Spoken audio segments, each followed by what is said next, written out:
Ok, galera, tudo bem com vocês? Hoje nós vamos conversar sobre ligações químicas. Vocês vão entender por que a água molha, por que o ferro conduz corrente elétrica e muito mais coisas fantásticas do mundo da química. Eu me chamo Fábio Barros, sou educador da Casa de Educação Popular e falo com vocês de Altamira, no estado do Pará, no interior da Amazônia brasileira. Faça parte desse time. Casa de Educação Popular. Então, galera, hoje nós conversando sobre ligações químicas, vamos entender a diferença química entre a velha e boa água destilada H2O, a água pura, entre a água, o sal de cozinha, o cloreto de sódio. Não sei se dá para focar aí, mas aqui ó, estão os cristais de sais, cloreto de sódio e uma barra de ferro. Qual a diferença química entre eles? Por que eles são diferentes e têm propriedades diferentes? Vamos ao slide entender quais são essas diferenças. Olhando um pouco esse slide inicial, eu vou falar um pouco para vocês sobre metodologia. Veja, nós estamos no capítulo 7. Significa que tem outros capítulos anteriores, esse não é o primeiro assunto. Para outras pessoas que estão entrando agora, obviamente, nós vamos estar gravando o vídeo, disponibilizando parte do material anterior, para não ter prejuízo, tá? Mas partindo do assunto agora, veja que nós já estamos no capítulo 7, tem muitos capítulos ainda dessa que nós chamamos Química 1, que são os conteúdos relacionados ao primeiro ano. Nós somos da Casa de Educação Popular e nos pautamos, então, por um projeto popular para a educação. No início do vídeo, então, eu mostrei para vocês que o nosso tema gerador é, então, as ligações químicas. Só que nesse vídeo, especificamente, nós vamos trabalhar sobre as ligações iônicas. São ligações interatômicas. Ainda irão faltar ligações covalentes e ligações metálicas. Só que isso nós vamos ver em outros dois vídeos para frente, ok? Nesse vídeo, vamos nos reter especificamente a ligações iônicas. Olhando especificamente para elas, nós vamos nos perguntar, então, qual é a ideia dessas ligações? Significa que as ligações vão se estabelecer entre os átomos e vão determinar as propriedades físico-químicas da matéria. As propriedades físico-químicas das substâncias, elas serão diferentes a partir da sua formação por ligação iônica, por ligações químicas.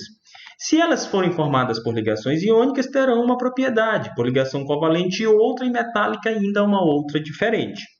Perfeito? Então, a ideia inicial é essa. Nós partimos do pressuposto de verificar água, sal e uma barra de ferro. Hoje, nós vamos nos reter especificamente ao sal, porque nós estamos falando de ligações iônicas. Se a gente avança um pouco mais nessa ideia, nós vamos verificar que ela se divide em vários ramos. Nós vamos reter ao primeiro círculo de cima, que se refere a ligações iônicas, que vai formar, então, o cloreto de sódio, o sal de cozinha. Nós vamos entender, basicamente, qual é a propriedade, ou melhor, qual é a funcionalidade dessa ligação e como ela está estabelecida ali em cima, né? Como é que ela é realizada para ligar os átomos formando as substâncias. Perfeito? Então, entrando um pouco mais do ponto de vista do que nós chamamos de codificação, olhando os assuntos, nós nos deparamos, então, com os seguintes pressupostos. Primeiro, ligação iônica ela vai ocorrer entre um metal e um ametal. Lembrem-se, na aula de tabela periódica, nós vimos que os metais estão para o lado esquerdo da tabela. Ou seja, se eles estão para o lado esquerdo, eles têm núcleo menor. A força que o núcleo exerce sobre o elétron da camada de valência é menor. Então, eles são eletropositivos, eles tendem a perder elétrons. Os ametais estão para o lado direito da tabela. O seu núcleo é maior. A força que o núcleo exerce sobre o elétron da camada de valência é maior.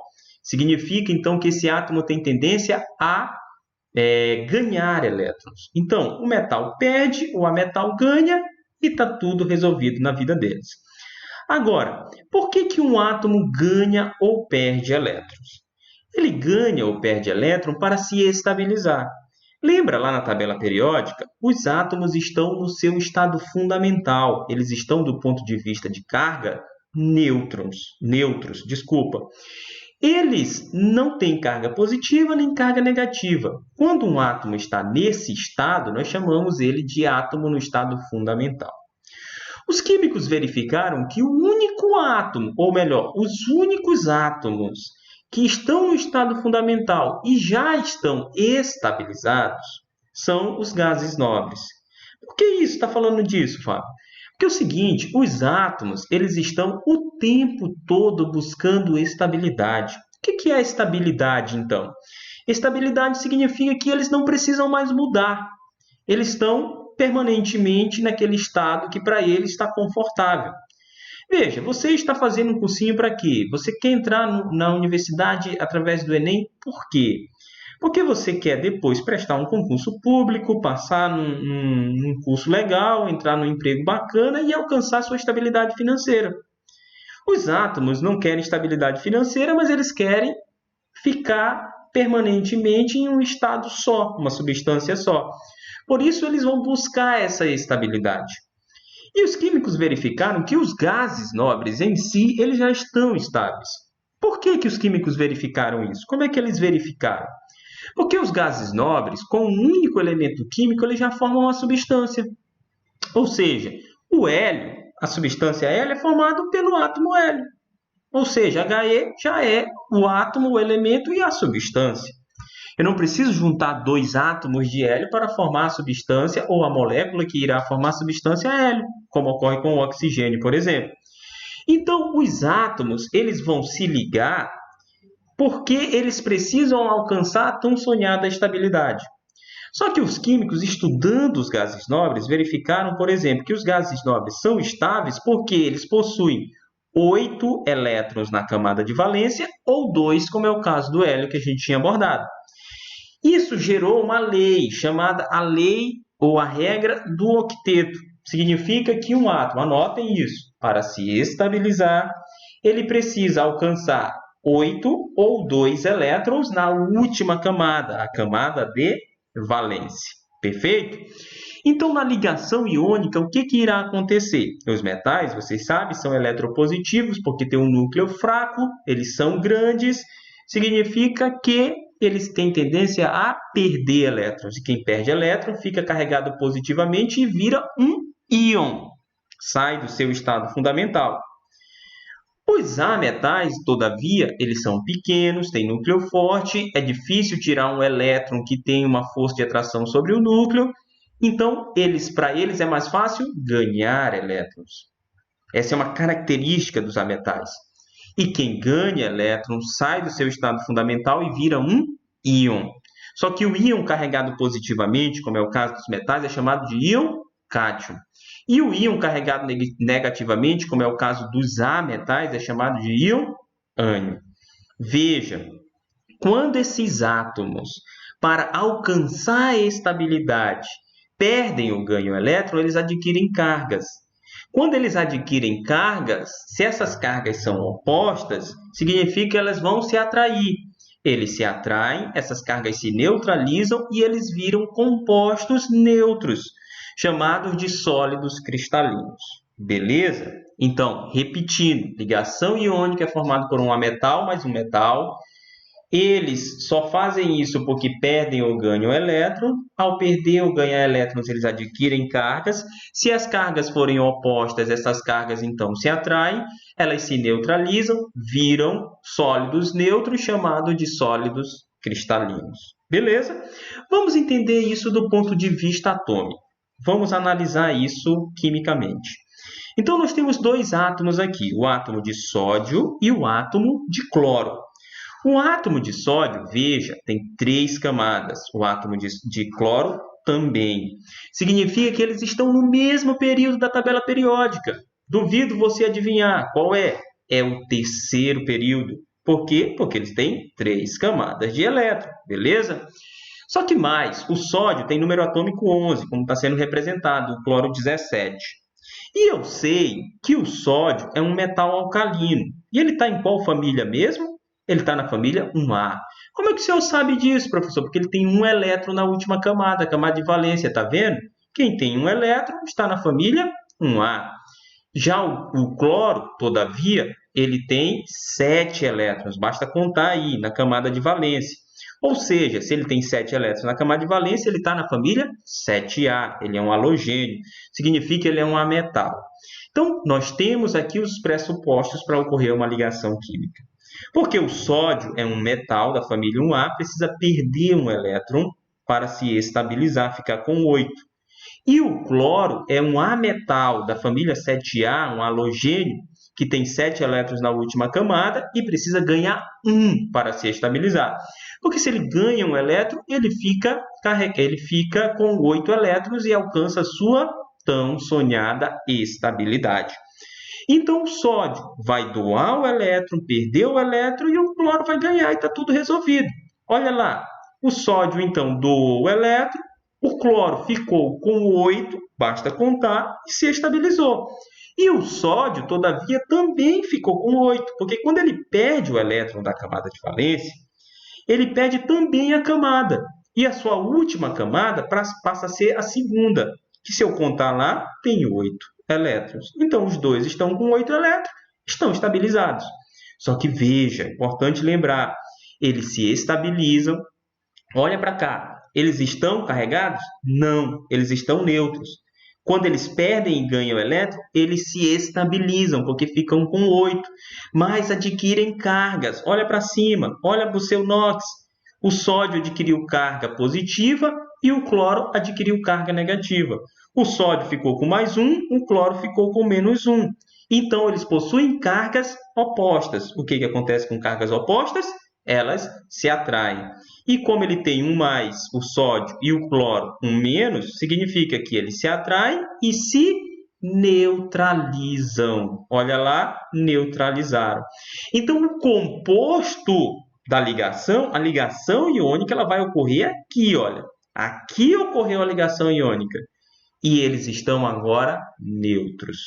Quando eles se neutralizam, significa que eles não possuem cargas. Vamos lembrar de Thomson. O que dizia Thomson lá no modelo atômico? Ele dizia que a corrente elétrica é a corrente de elétrons. Veja, eu tenho elétrons nesses átomos? Tenho, mas segundo o Bohr, eles estão presos nas suas camadas. Eles estão presos nas suas eletrosferas. Então, eles não são livres. Eu não tenho elétrons livres para alinhar formando uma corrente elétrica.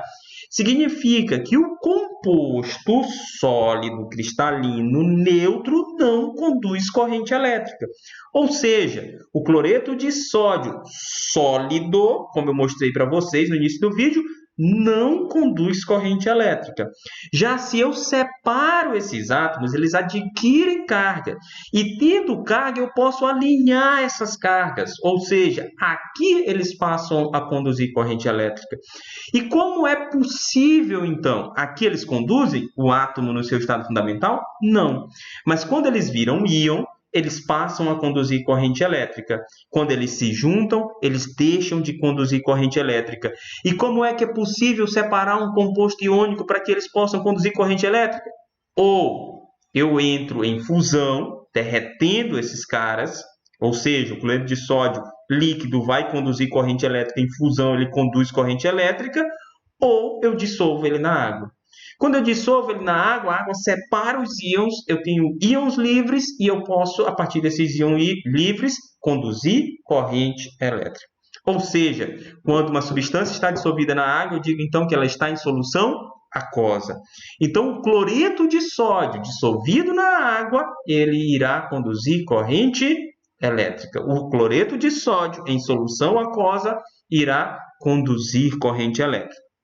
Mas olha, como é que eu represento isso, Fábio? Eu tenho que desenhar essas bolinhas, esse ciclo, esse átomo para representar isso no meu caderno? Se tu quiser desenhar é legal, porque tu aprende. Mas tem uma forma mais fácil de ser representado na química. E qual é essa forma, então? Olha só. Aqui eu tenho várias junções, tá? Para formar o sólido cristalino. Esse aqui é o sólido cristalino, tá? O sólido cristalino não conduz corrente elétrica, tá bom? Mas se eu, do ponto de vista da representação, como é que eu vou fazer isso? Vou mostrar para vocês lá na frente. Primeiro aqui, olha, um outro exemplo. Eu tenho alumínio. Alumínio, quantos elétrons na última camada? 3. Então, ele está na família 3A. Oxigênio, 6. Então, ele está na família 6A. Significa que o oxigênio precisa ganhar 2, o alumínio precisa perder 3. Vamos ver como é que isso acontece? O alumínio, então, doa 2 para o oxigênio e aí ele fica estabilizado? Não, porque ele ainda precisa perder 1. Mas e o oxigênio? O oxigênio fica, porque ele se estabilizou com 8, adquiriu uma carga de 2 menos, porque ganhou 2 elétrons, está estabilizado, mas o alumínio não está. Então, significa que eu preciso de mais um átomo de oxigênio para estabilizar esse alumínio. E é o que vai acontecer, tá? Então, significa que eu tenho aqui, ó, na estabilidade, o seguinte. O alumínio doa 2 elétrons para o átomo de oxigênio, estabiliza o oxigênio, mas não fica estabilizado. Ele vai precisar doar um outro elétron para outro átomo de oxigênio para se estabilizar, porque contem lá, ele ficou com 8 agora na última camada. Quando ele perde esse elétron, ele perde também a camada de valência e se estabiliza. Tranquilo? Daí, o alumínio se estabilizou, mas o oxigênio não. Então, eu preciso de outro átomo de alumínio para estabilizar o oxigênio. Significa que ele vai doar um elétron para o oxigênio estabilizar o oxigênio, mas não se estabiliza. Por quê? Porque ele precisa perder ainda mais 2. Agora que ele precisa perder 2 e o átomo de oxigênio precisa ganhar 2, eu preciso só de mais um átomo de oxigênio para estabilizar o alumínio. Doou aqui e estabilizou o alumínio e estabilizou os átomos de oxigênio. Significa que eu preciso de 3 átomos de oxigênio para estabilizar 2 átomos de alumínio. Tranquilo? Entendido isso? Cada alumínio perdeu 3 elétrons, ficou 3 mais. Cada oxigênio ganhou 2 elétrons, ficou 2 menos. Tranquilo? Então, veja, os opostos se atraem e eles formam, então, o sólido cristalino. Olha lá a representação dele. Veja, o sólido cristalino é, então, neutro. Ele não conduz corrente elétrica, mas quando dissociado na água, ele, então, ou separados no formato iônico, eles conduzem corrente elétrica. Por quê? Porque o sólido cristalino de alumínio, que é o óxido de alumínio, é mais difícil de dissolver na água, tá? Então, por isso aqui eu não tenho o mesmo pressuposto do cloreto de sódio. Então, depende do cara. Como é que eu vou representar isso, então, do ponto de vista da química? Olha lá, eu tenho essa primeira representação ali, onde eu não preciso desenhar o átomo. Eu só pego o elétron do sódio, passo para o cloro e está feita a minha situação. Eu coloco em chave ali, dizendo que o sódio, ficou mais 1. E o cloro ficou menos 1. Ficaram carregados. Eles se juntam, se estabilizam e eu tenho ali, então, o composto. Só que veja, quando eu for montar o composto, eu pego os NOx deles e passo para os índices opostos, como está representado na seta. E aí eu tenho 1 e 1. Só que quando os índices são iguais, a gente corta e aí eu tenho a fórmula molecular NaCl. Lembrem-se, o metal vem sempre na frente do ametal. O cátion sempre na frente do ânion na fórmula. Tranquilo?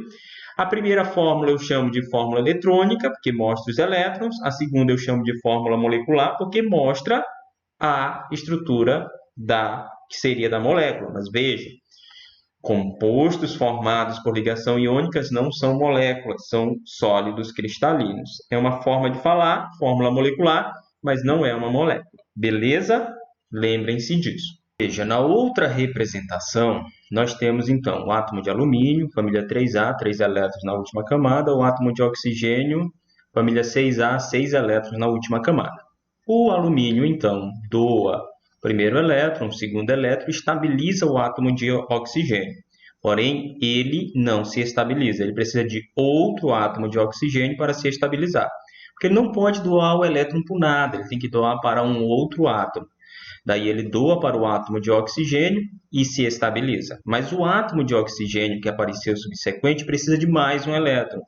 Então, entra outro alumínio na história. Ele doa o elétron para o átomo de oxigênio que se estabiliza. Mas o outro alumínio que chegou não está estabilizado.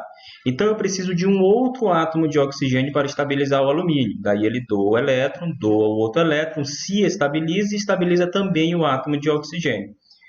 Como é que eu represento isso na fórmula química? Eu tenho, então, essa é a fórmula eletrônica, que aparece os elétrons. Mas eu tenho, então, o alumínio, Al, entre chave 3+. Por quê? Porque cada átomo de alumínio perdeu 3 elétrons, então ele ficou 3 positivo. Ficou com 3 cargas positivas a mais. Daí, então, eu terei um outro átomo de oxigênio para estabilizar esse alumínio. Cada átomo de oxigênio, então, perdeu 2, quer dizer, ganhou 2 elétrons. Então, ele ficou com 2 cargas positivas a mais. O que acontece? O NOx vai para o índice dos opostos, ficando, então, Al2O3. Isso quer dizer que eu preciso de 3 átomos de oxigênio para estabilizar 2 átomos de alumínio. Fechou? Se fosse igual, eu iria cortar, mas nesse caso eu não corto porque eles são diferentes. Perfeito? Eu chamo essa fórmula de fórmula molecular. Tranquilo? É isso do ponto de vista da representação química. Vamos para a prática para a gente, então, finalizar a nossa aula. Então, nós temos na prática a seguinte questão. Veja, é uma questão de 2019, uma questão recente. Os relógios mostram a seguir as posições que são originalmente ocupadas por números. Foram substituídas por símbolo de elementos químicos, cujos números atômicos correspondem ao numeral original do relógio. Considere que o ponteiro menor, o das horas, aponta para o ânion mais estável, e o elemento com ponteiro maior, que é o dos minutos, aponta para o cátion mais estável do elemento. Perfeito? Então, eu tenho os relógios representativos aí com os elementos químicos no lugar dos numerais. Com isso, pergunta-se, as substâncias neutras formadas a partir da leitura das horas marcadas no relógio, o relógio 1, 2, 3, são respectivamente o quê? Dado que o Flu pertence ao grupo 17, família 7A, tem 7 elétrons na última camada. Lítio, grupo 1, ele tem 1 elétron na última camada. O oxigênio, grupo 16, ou família 6A, tem 6 elétrons na última camada. Magnésio, grupo 2, família dos metais alcalinos terrosos, tem 2 elétrons na última camada. E o berílio, assim como o magnésio, são da mesma família, tem 2 elétrons na camada de valência. Então, se eu volto nos relógios para verificar o que está se pedindo, eu vou verificar que o Flu, família 7A, se liga com o lítio. Flu é um ametal, lítio um metal. O lítio precisa perder um elétron, porque ele está na família 1A, e o Flu precisa ganhar um elétron, porque está na família 7A. Então, eu preciso de um lítio para estabilizar um Flu. Significa dizer que A, B, C podem ser certas. A D e a E, não. O lítio não precisa de 2 lítios para um Flu, tá certo? Só de 1 para um Flu. Voltando lá atrás, eu vou verificar o magnésio se ligando com o oxigênio. Magnésio, família 2A. Oxigênio, família 6A. O magnésio precisa perder 2, o oxigênio precisa ganhar 2. O magnésio perde 2, o oxigênio ganha 2, fechou. Eu preciso de 1 magnésio para estabilizar 1 oxigênio. Significa dizer, então, que eu tenho 1 magnésio para 1 oxigênio. Eu excluo a letra B, ficando apenas com A e C, para ser a questão correta. Mas ainda não está respondido. Eu vou verificar, então, que o Flu, família 7A, se liga com o berílio, família 2A. O berílio precisa perder 2 elétrons, o Flu precisa ganhar 1. Então, o berílio doa 1 elétron para o Flu e o Flu se estabiliza, mas o berílio não, ele precisa doar ainda 1 elétron. Por isso, eu preciso de mais um átomo de Flu para estabilizar o berílio. Então, eu preciso de 2 Flu para 1 berílio. Significa dizer que eu tenho, então, na fórmula, como o metal vem sempre na frente e o berílio é o metal, eu tenho, então, berílio 1, Flu 2. Perfeito? O índice 2. Ok, então a letra correta é a letra C. Essa questão no Enem teria nível médio. Beleza, galera? Então, para concluir, nós podemos resumir, então, substâncias formadas por ligação iônica, em média, são sólidas em CNTP. A temperatura ambiente, elas formam sólidos cristalinos. Quando sólidas cristalinas, elas não conduzem corrente elétrica. Por quê? Porque elas são neutras, não possuem carga. Os opostos se atraem e se neutralizam. Fundidas ou em solução aquosa, serão condutoras de corrente elétrica. Por quê? Porque possuirão cargas, quando dissolvidas em água ou quando fundidas no estado líquido. E aí eu posso alinhar essas cargas formando a corrente elétrica. Todo sal, então, será um composto iônico sempre, porque um sal será formado por um metal mais um ametal, e isso é clássico de uma ligação iônica. Beleza, galera? Então, saindo do slide... Ok, galera. Então, vimos as ligações iônicas. As principais semelhanças entre as substâncias que são formadas por essas substâncias, por que as suas propriedades físico-químicas são tão parecidas. Nós ainda veremos as ligações covalentes e ligações metálicas para encerrar essa parte de ligações interatômicas. Se quer saber deste conteúdo e de muitos outros mais, não esqueça de curtir o vídeo, fazer seu comentário lá de gostei, de não gostei, contribuições, críticas e até dúvidas, se quiser também, para contribuir. E principalmente compartilhar o vídeo. Compartilhe o vídeo com seus amigos, porque coletivamente a gente então vai conseguir se dar bem no Enem e ocupar os bancos das universidades públicas. Ok, galera? Conto com vocês, conto com essa coletividade da educação popular e falou!